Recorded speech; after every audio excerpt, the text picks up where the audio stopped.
Many in the Bitcoin media sphere will never bring up this or the points you made earlier. Much of that, in my opinion, is due to the fact that substantial resources have been dedicated to standardizing Bitcoin-related media coverage in the hopes that Bitcoiners will comply to the letter of the law. Larry Fink and his colleagues are free to shape Bitcoin any way they like, as long as the general public is satisfied with the Saylor-esque talking points and the amount of Bitcoins in circulation. Popular investigative journalist Whitney Webb and Mark Goodwin, editor-chief at Bitcoin magazine, recently spoke with TFTC about how crucial it is to promote and preserve all of Bitcoin's fundamental principles and its original goal to liberate people from the shackles of the traditional banking system. Whitney expresses concern that people, even well-known Bitcoin advocates, are leading Bitcoiners astray by associating BlackRock and other Wall Street firms with excellence in this field. We risk losing sight of what's really important because we were too preoccupied with the numbers. Furthermore, Whitney is of the opinion that if we let this go on any longer, terrible things will happen. Yes, I believe that self-sufficiency must be the response's linchpin. This isn't going to work if you want the private sector to fix it for you just because they dislike ESG. If we're going to talk about the public-private dynamic, we must remember that the actions of the Treasury Secretary's office are indicative of the larger trend. Goldman Sachs' Robert Rubin was involved, just as it had been with Clinton. He is participating in the effort to dismantle Glass-Steagall. Then in 2008, when the entire bubble bursts, Henry Paulson of Goldman Sachs is the Secretary of the Treasury. Then there's Robert Rubin, who has served as Obama's Treasury Secretary, and Tim Geithner, who was an appointee of Larry Summers. Steve Mnuchin, whose father was a senior executive at Goldman Sachs, and the firm's former CEO was also a player in the 2008 financial crisis. After assuming power, they immediately began crafting policies that served to enrich themselves. After all, they did leave Goldman Sachs with the goal of implementing policies that benefited their former employer. I see. As a result, in most cases, a large market is generated whenever the private sector desires something, despite spending a lot of money on developing a carbon market-like system. Nobody is making use of it. After that, they will compel individuals to participate in the carbon market through the state sector. So aren't they attempting to accomplish that by claiming a climate emergency? That is also failing. What then? If it fails, how exactly are they going to proceed? Their plan is to use the private sector approach, which Mark and I have already talked about. Sure, programmable, surveillable currency isn't something you're interested in, are you? So if the central bank is the source, and a private bank is the emitter, then perhaps you will on. The flip side, though, consider the current situation in countries like Argentina. Where has the purchasing power of the people gone down so low? I believe the poverty rate was absolutely astronomical prior to Milei's accession to power. Approximately 60%, I believe. On top of that, when Milei took office, he depreciated the currency by half, thus reducing the buying power of Argentinians. The Argentinians are reportedly being led to believe that they are participating in WorldCoin, a form of shock therapy allegedly devised by a man from JP Morgan, because they are in such a state of financial crisis. They're looking for digital IDs, cattle tags, and crap coins in the Sam Altman orb.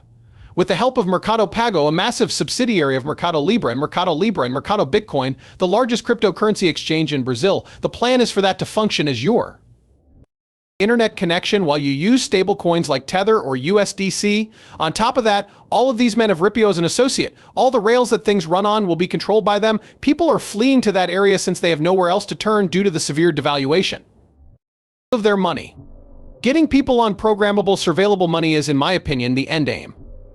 If you're not going to do it because you're planning to use JP Morgan currency to defeat the Fed CBDC, then I don't see why you should. It appears like they will resort to destabilization and desperation. If you're not going to fall for that, in order to encourage individuals to participate in the systems they are developing, if no one uses these technologies, they will not waste billions of dollars making them.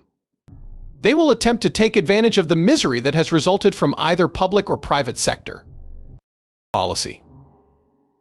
Afterwards, we'll have another, oh look, the private banks have wrecked the economy moment, similar to 2008. The government must now step in and control them. However, Citigroup actually selected Obama's cabinet members to carry out that duty, didn't they? It's the bankers who drafted the necessary reforms, but they're the ones who will step in and rein things in. These policies and reforms are essential, what Whitney and Mark call their effort to force Americans to accept stablecoins and digital tokens controlled by commercial banks has been going on for some time. In a very enlightening joint post published on Bitcoin Magazine earlier this year, the authors disclosed that Fluent Finance, a former associate of the tiny rural bank Farmington State Bank involved in the FTX collapse scandal and had been constructing CBDC rails for a number of Middle Eastern and African nations, is collaborating with specific American banks to launch a joint US dollar stablecoin.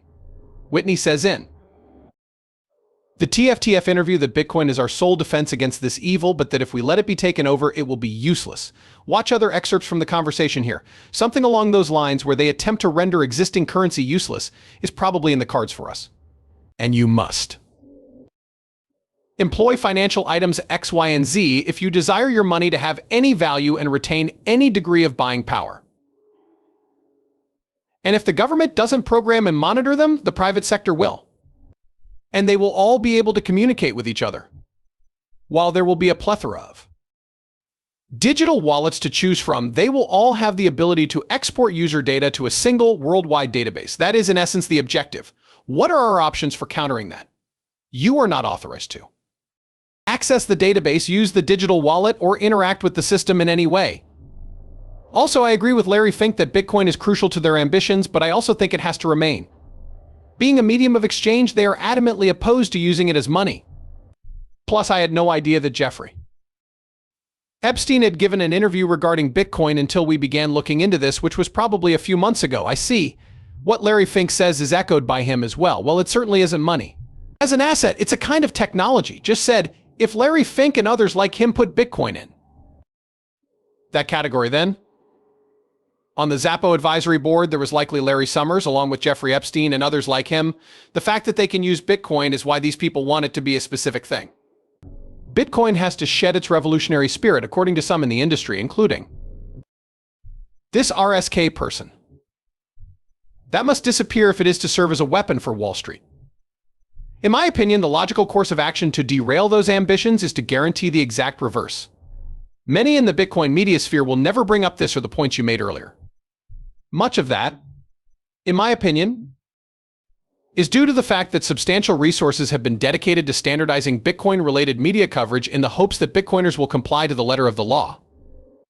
A cultural shift is needed in Bitcoin, contrary to what Diego from Rootstock said, that is, we need to drop the whole U. Stop fiscal irresponsibility of the banks and central banks so that Larry Fink and his ilk can control the cryptocurrency and make it their own. Otherwise, people will be satisfied with number growth and the Sailor-esque talking points that have been heard by many. Stand up to them and pose a danger to their authority. If we want to become wealthy, we need to stop doing it. Yeah, that's the mindset. Additionally, I don't think the Sailor mindset is all that unlike from that. If we follow their lead, we'll encourage others to abandon Bitcoin's principles and turn it into a currency for Wall Street. So, we need to steer people in the opposite direction. Absolutely not. Terrible things will transpire if we permit that to occur. Furthermore, a battle is necessary and an initiative has been initiated to ensure compliance from Bitcoin holders in this regard. And that's after you factor in the process of manipulating the conversation happening in the media. Bitcoiners should long for a return to the original spirit, not the reverse. That requires an uphill battle. That needs to be given more attention once more. The highlights of today's crypto news have been concluded. Insights, updates, and analysis regarding the cryptocurrency industry will be forthcoming. Post your opinions in the space provided. Please subscribe to our channel and give this video a thumbs up if you enjoyed it.